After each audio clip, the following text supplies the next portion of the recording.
Column व शुक्रिया Javed Chaudhary. Saint John हज़रत ईसा अलैहिस्सलाम के 12 हवारियों में शामिल थे। ये इंतहाई खिदमतगुजार, नरम दिल और नेक इंसान थे। हज़रत ईसा अलैहिस्सलाम को जब सलीब की तरफ ले जाया जा रहा था तो आपने सेंट जॉन से फरमाया, मेरे बाद तुम मेरी माँ का ख्याल रखना। सेंट जॉन ने यह जिम्मेदारी कबूल कर ली और अपनी बाकी ज़िंदगी हज़रत मरियम अलैहिस्सलाम की खिदमत के लिए वक्फ कर दी। हज़रत ईसा अलैहिस्सलाम के बाद यरूशलेम की ज़मीन मसीहियों के लिए तंग कर दी गई। चुनाचे ये लोग एक एक करके इसराइल से निकलने लगे। सेंट पीटर हज़रत ईसा अलैहिस्सलाम की ज़िंदगी में वही मुकाम रखते थे जो नबी अकरम सल्लल्लाहु अलैहि वसल्लम की हयात मुबारका में हज़रत अबू बकर सिद्दीक रज़ी अल्लाह ताला अन्हु का था। ये यरूशलेम से निकलकर रोम चले गए और शहर से बाहर एक पहाड़ी मकाम पर पनाह ले ली। रोमियों को खबर हो गई और इन्होंने इन्हें इसी पहाड़ी पर सलीब पर चढ़ा दिया। इनके पैरोकारों ने इनकी मैयत सलीब से उतारी और इसी पहाड़ी पर दफन कर दी। ये जगह अब वेटिकन सिटी कहलाती है और ईसाइयों का मुकद्दस तरीन मुकाम समझी जाती है।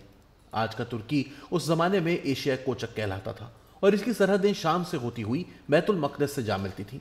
मसीहियों पर अरसा हयात तंग हुआ तो चुपके चुपके एशियाई कोचक में फैलने लगे। कैपाडोशिया के गार ईसाइयों की पहली मंजिल थे। ये गाजी अंतब में भी पनाहगुज़ीन हुए। दुनिया की पहली बाइबल इसी शहर में लिखी गई थी। ये लोग हज़रत इब्राहीम अलैहिस्सलाम के शहर शानली रुफा भी पहुंचे और हज़रत ईसा अलैहिस्सलाम के रुमाल की वजह से इस ज़माने के बादशाह ने ईसाइयत कबूल कर ली। ये इस्तांबुल में भी दाखिल हो गए। आज भी इस्तांबुल ऑर्थोडॉक्स क्रिश्चियन का काबा है और ये लोग आर्मीनिया भी पहुंच गए। आर्मीनिया के हुक्मरानों ने ईसाइयत कबूल कर ली, जिसके बाद ये दुनिया में पहली ईसाई रियासत बन गई। सेंट जॉन ने नकल मकानी के इस जमाने में हज़रत मरियम अलैहिस्सलाम को लिया और ये एफेसस शहर पहुंच गए। ये उस जमाने में सेंट्रल एशिया का सबसे बड़ा और जदीद शहर था। आबादी 2.5 लाख थी। मकान 3-3 मंजिला थे। शहर की फसील 10 किलोमीटर लंबी और 9 किलोमीटर चौड़ी थी और दुनिया का चौथा बड़ा अजूबा टेम्पल ऑफ आर्टेमिस भी वहां मौजूद था। शहर की एक साइड पर समुंदर था और 3 इतराफ में पहाड़ और इलाके को 2 दरिया सैराब करते थे। ये एक आइडियल, खूबसूरत और दुनिया से जुड़ी हुई जगह थी। सेंट जॉन हज़रत मरियम अलैहिस्सलाम को लेकर एफेसस पहुंचे। हज़रत मरियम अलैहिस्सलाम ने शहर की बजाय पहाड़ के गार में इकामत इख्तियार की। जिंदगी के 20-30 साल इसी गार में गुजार दिए। ज़ायरीन आते रहे और आपकी रिहाइशगाह के गिर्द चक्कर लगाकर वापस जाते रहे। यूं ये जगह मसीहियों के लिए मुकद्दस होती चली गई। हज़रत मरियम अलैहिस्सलाम विसाल से कबल दोबारा बैतुल मुक़द्दस तशरीफ़ ले गई, लेकिन आप अलैहिस्सलाम की एफेसस की रिहाइशगाह आज तक मौजूद है। दुनिया भर के मसीही इसकी ज़ियारत के लिए हर साल एफेसस शहर आते हैं। सल्जूक दौर में एफेसस के करीब सल्जूक शहर आबाद हो गया। लोग हज़रत मरियम अलैहिस्सलाम के घर की ज़ियारत और एफेसस की सयाहत के लिए पहले सल्जूक जाते हैं। सेंट जॉन का मकबरा भी सल्जूक में है। मैं 20 जुलाई को कूचादाशी से टैक्सी लेकर एफेसस पहुंचा। हज़रत मरियम अलैहिस्सलाम का घर पहाड़ पर दरख्तों और बेलों के दरमियान है। यह पत्थरों की छोटी सी इमारत है जिस पर सारा दिन बेलें साया फिगन रहती हैं। दरवाजे से अंदर दाखिल हुआ तो चंद फुट की डेवड़ी आती है और फिर 20 फुट का कमरा आ जाता है। यह उस मकान का कुल रकबा है। कुर्बान गाह पर हज़रत मरियम अलैहिस्सलाम का मुजस्समा लगा है और इसके इर्द गिर्द मोमबत्तियां थीं। मकान से निकलने का रास्ता दाएं हाथ है। आप जो ही इससे निकलते हैं तो आप दोबारा उसी सहन में आ जाते हैं जहां से आप दाखिल हुए थे। 15 अगस्त इस घर का मसरूफ तरीन दिन होता है। दुनिया भर से मसीही इस दिन यहाँ आते हैं और हज़रत मरियम अलैहिस्सलाम के घर की ज़ियारत करते हैं। आप अलैहिस्सलाम की असल रिहाइशगाह इमारत के नीचे तहखाने में थी। वो बंद रहती है, लेकिन ऊपर का कमरा ज़ियारत के लिए खुला रहता है। मैंने इमारत के 2 चक्कर लगाए, दुआ की, मोमबत्ती जलाई और बाहर आकर बैठ गया। वहाँ एक मुकद्दस सा सन्नाटा और रूह में गुदगुदी करने वाला एहसास था। इमारत से ज़रा से फासले पर पानी का तालाब था। आज से 2000 साल कबल यहाँ पानी जमा किया जाता था, जबकि हज़रत मरियम अलैहिस्सलाम का चश्मा आज तक रवां है और ज़ायरीन इसका पानी पीते भी हैं और इससे हाथ और मुंह भी धोते हैं।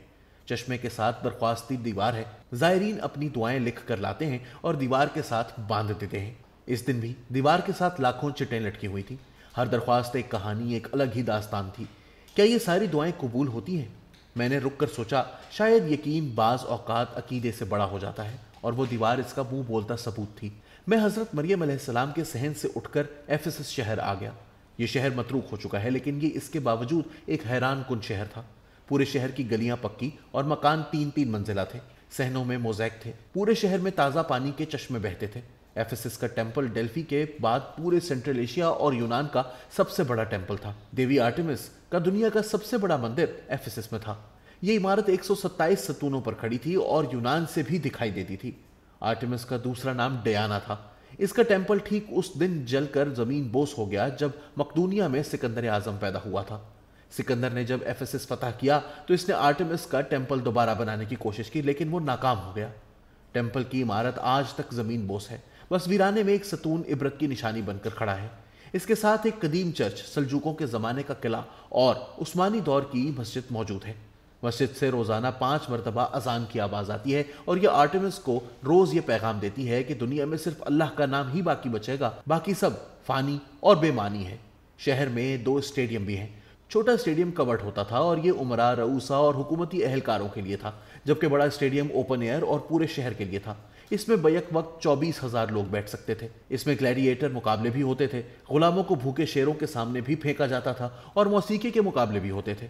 ये कुएं की तरह पेच दर पेच ऊपर से नीचे की तरफ जाता है और पेंदे में पत्थर का स्टेज बना है। यूनान के कदीम बाशिंदे निकी नाम की देवी की पूजा भी करते थे। एफेसस में निकी का टेम्पल भी था। टेम्पल खत्म हो गया लेकिन देवी का बुत बच गया। निकी के पांव में पर लगे थे, पर दूर से टिक मार्क की तरह दिखाई देते हैं। स्पोर्ट्स क्लॉथ का इंटरनेशनल ब्रांड नाइकी इसी मुजस्समे को देखकर बना और इसकी टैग लाइन निकी के परों की सिल्वर से अख्स की गई। डोमेशियन एफेसस का एक किरदार था। ये इंतहाई सख्तगीर था।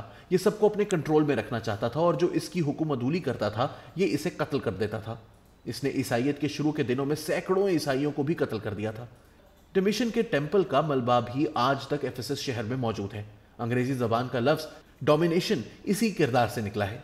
लेट्रीन का तस्वुर और लफ्ज भी एफेसस में पैदा हुआ था। शहर में पब्लिक टॉयलेट्स होते थे। जमीन में प्लेटफॉर्म बनाकर इनमें सुराख कर दिए जाते थे। इनके नीचे से पानी बहता रहता था। ये टॉयलेट मुसाफिर इस्तेमाल करते थे। लोग इस जगह को लाइटेरिया कहते थे। लेट्रीन का लफ्ज इसी से निकला। शहर के शुरू में पत्थर पर औरत के पांव का निशान बना था। ये तवाइफ खाने का साइन था। पूरा शहर पत्थर से बना हुआ था, लेकिन तवाइफों के कोठे सुर्ख ईंटों से बनाए जाते थे। सुर्ख ईंटों के ये घर दुनिया की पहली रेड लाइट डिस्ट्रिक्ट थी। दुनिया की तीसरी बड़ी लाइब्रेरी भी एफेसस में थी। यह इमारत बहुत ही शानदार और 4-5 मंजिला थी। होमर तक इससे लुत्फ अंदोज होता रहा था। आपके लिए शायद ये इंकशाफ हो, यूनान का कदीम फिलोसोफर तुर्की के शहर इजमीर से ताल्लुक रखता था और यह एफेसस में पढ़ता और पढ़ाता रहा था।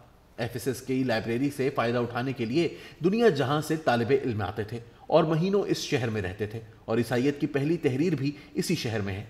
तस्लीस ने भी इसी शहर में जन्म लिया था। यह नज़रिया पत्थर पर लिखा गया था और वो पत्थर अभी तक इस शहर में मौजूद है। एफेसस अब तक सिर्फ 10% रिकवर हुआ है। 90% आज भी मिट्टी में दफन है, लेकिन ये 10% भी आंखें खोलने के लिए काफ़ी है।